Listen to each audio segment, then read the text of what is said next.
Et nous enchaînons avec Enjeu Patrimoine. Nous allons tenter de comprendre ensemble comment aborder l'investissement en résidence senior à fin 2023. Pour en parler, nous avons le plaisir de recevoir sur le plateau de Smart Patrimoine Thaïs Castan. Tout d'abord, bonjour Thaïs Castan. Bonjour Nicolas. Vous êtes associé chez LEA Finance et nous avons le plaisir de recevoir également Julien Bay. Bonjour Julien Bay. Bonjour Nicolas, bonjour Thaïs. Vous êtes directeur général de Domitis Invest. Alors, hasard du calendrier, on traite beaucoup de classes d'actifs sur ce plateau. Hasard du calendrier, aujourd'hui on traite de l'investissement senior et le cours d'Orpea chute en bourse.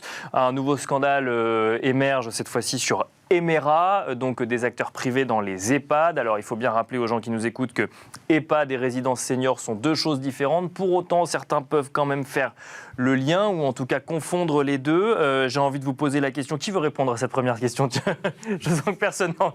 Julien Bay pour commencer et ensuite Thaïs Castan. Déjà, deux questions. La première...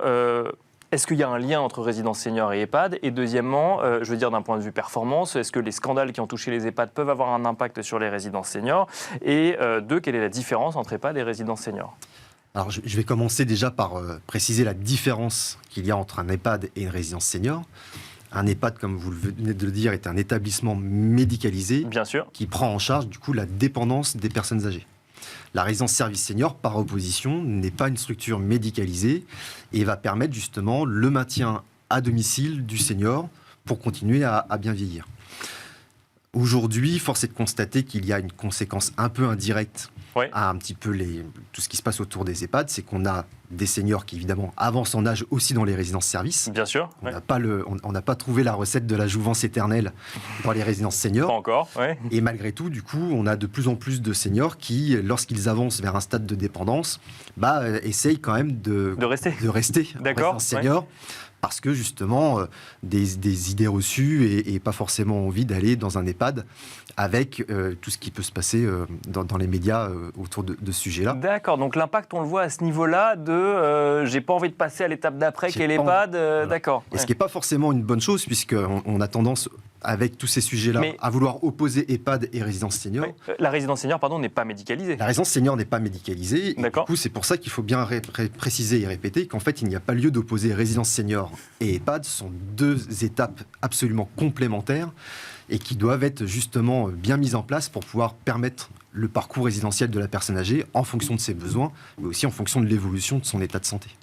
Alors, je précise pour ceux qui nous écoutent, donc il y a eu un scandale Orpea il y a 2 ans à cause d'un livre qui est sorti. Aujourd'hui, le cours de bourse financier d'Orpea, j'allais dire chute, mais je pense qu'on peut dire chute, effectivement, mais qui n'a rien à voir avec un nouveau scandale Orpea, c'est plus en lien avec une valorisation de l'entreprise. Et au même moment, en revanche, on a un autre acteur privé de l'EHPAD qui s'appelle Emera, qui voit quelques articles émerger dans la presse en lien potentiellement avec des accusations de maltraitance. Je vous pose la question, Thaïs Castan, même si on oppose ou si on confond résidence senior et EHPAD, est-ce que d'un point de vue d'investisseur, d'un point de vue d'épargnant, ça amène une manière différente d'aborder le sujet de l'investissement en résidence senior quand on voit peut-être la presse et les actes qu'il peut y avoir au niveau des EHPAD?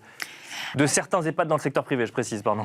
Oui, c'est une bonne question. En réalité, nos clients ne font pas la différence, en tout cas peu la différence, parce qu'on leur explique nous-mêmes au sein du cabinet ce qu'est une résidence senior, ce qu'est un EHPAD, et puis les critères d'investissement ne sont pas les mêmes, les choix du gestionnaire ne sont pas les mêmes. Enfin, il y a quand même pas mal de paramètres qui varient entre les deux investissements, qui sont soit des résidences seniors, soit des EHPAD, et même notre client peut avoir une préférence ou un choix par rapport à cela. Donc en réalité, l'actualité impacte peu, même si lorsqu'on dit investissement auprès des seniors de manière générale, il y a quand même un déclic chez nos clients qui se disent mais moi attention, je ne veux pas participer au scandale et autres. Donc le but c'est de les rassurer et de leur montrer que le choix des gestionnaires que l'on fait est de qualité et voilà.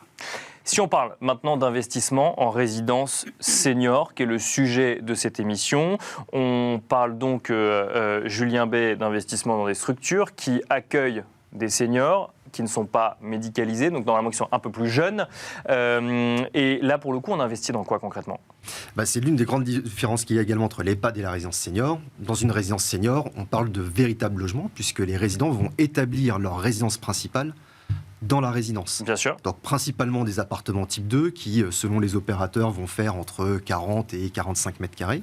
Et également des appartements type 3 pour accueillir principalement des couples ou des seniors qui, quittant un logement assez spacieux, veulent une petite transition avec l'appartement type 2 en passant par un type 3 qui va plutôt lui faire aux alentours de 60-65 mètres carrés à peu près. Pour autant, on ne parle pas d'investissement en immeuble, mais en résidence, parce qu'il y a des services dans les immeubles construits pour des résidences seniors. Tout à fait. Et au-delà de ces logements adaptés au maintien à domicile, vous allez avoir un ensemble de services proposés soit sous forme de formule, soit à la carte, qui vont participer justement au bien vieillir du résident, avec des services qui vont passer par l'accueil, la conciergerie, mais tout un ensemble d'animations.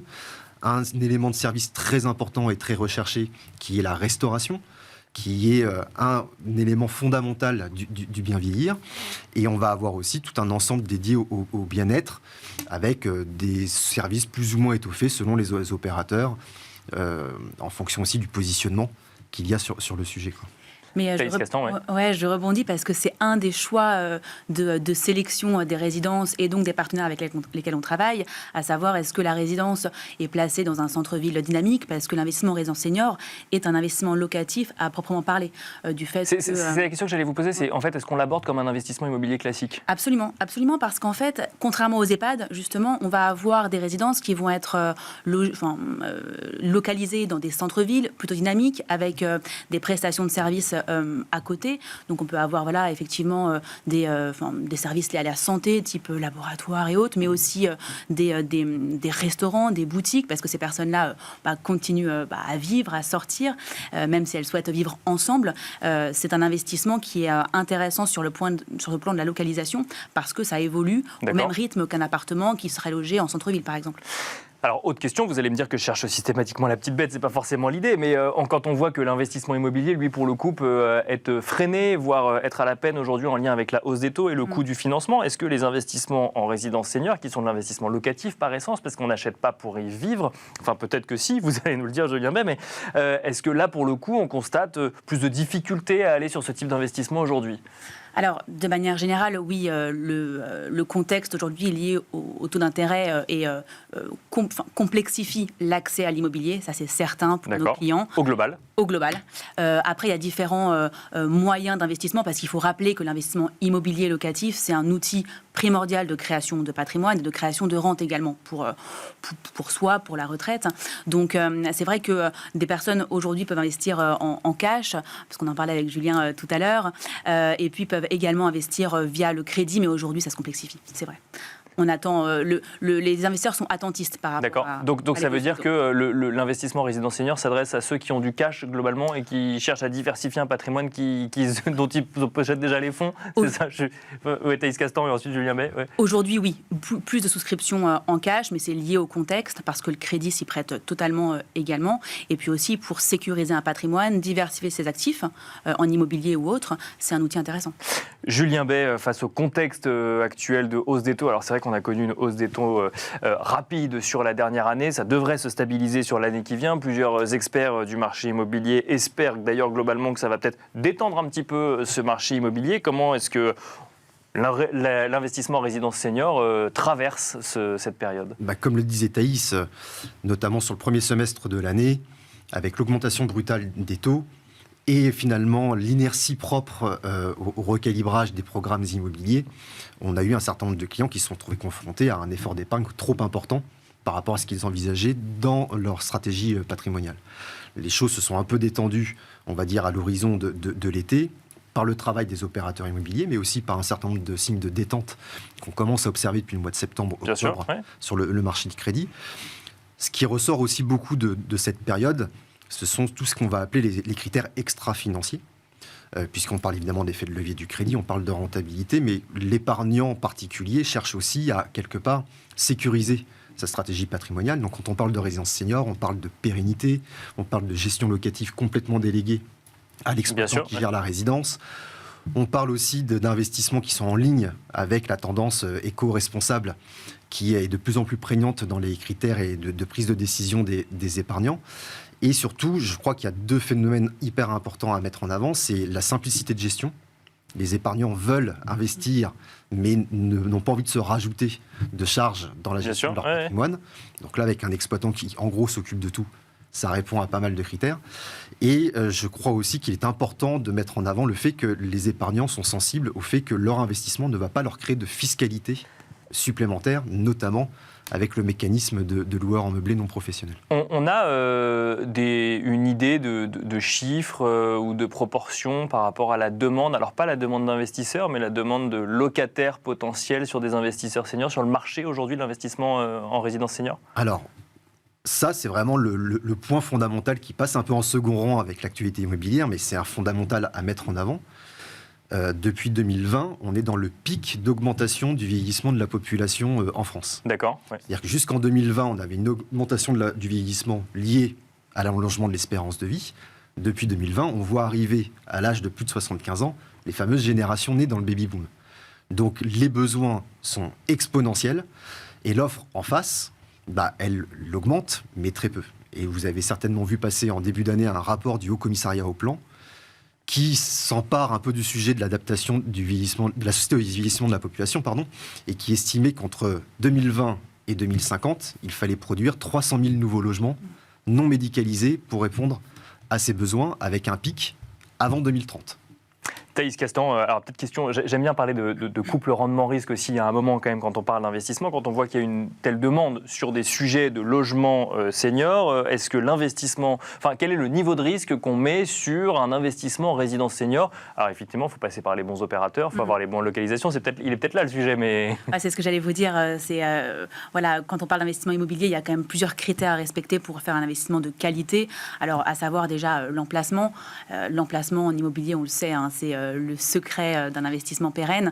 Il y a également le choix du gestionnaire qui sera finalement l'unique locataire, donc avoir sa pérennité, son historique de performance, la stabilité financière. Il y a vraiment différents critères à analyser. Et puis, on n'en parle pas suffisamment, mais c'est le cadre juridique lié au bail qui est signé entre le locataire et le propriétaire. C'est souvent donc un bail commercial grâce au régime LMNP qui permet, comme le disait Julien, de bénéficier d'une fiscalité neutre sur les loyers. Tant qu'on ne dépasse pas un certain montant, mais ça, j'imagine que le gestionnaire fait attention à ça ou... Alors, pour un seul bien, c'est compliqué, d'accord. Alors, c'est très, très rentable. Mais non, c'est compliqué. Mais effectivement, il y a le régime micro, il y a le régime réel. Après, il vaut mieux être accompagné d'un professionnel, d'un expert comptable, d'un cabinet, parce que ça peut devenir technique en termes de déclaration.